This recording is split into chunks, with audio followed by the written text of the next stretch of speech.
also we have to do it. To assist the victim to avail compensation as per section 357 ACRPC. In most of the cases in the district we have come across, except for POCSO, when the CWC is already in place. The Office of the District Legal Service Authority organized two-day training for the para-legal volunteers of the district in the conference room of the Office of the Superintendent of Police Office, Jowai. The aim of the training is to further enlighten the para-legal volunteers with the basic knowledge in law, legislation and welfare measures.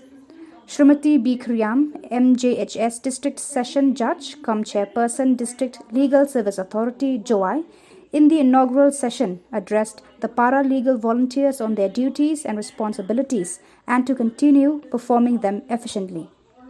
Shri B. Lingdo, Legal Aid Council, Shri S. Changsan, Additional PP, enlightened the para-legal volunteers on the fundamental rights, duties and responsibilities of citizens to the community. Further, they were addressed on the basic criminal laws, laws relating to women, laws relating to children by Shri B. Lingdo, Legal Aid Council Block Development Officer of Lasken, Shri B. Langbang, Block Development Officer of Thalasken Block, Shri D. Lingdo, and Shrimati N. Lohod enlightened the para-legal volunteers on government orders and schemes promoting social welfare. The program was presided over by Shri D. Pakanten, Legal Aid Council, Jowai. Fundamental rights, Article 21, protection of life and personal liberty.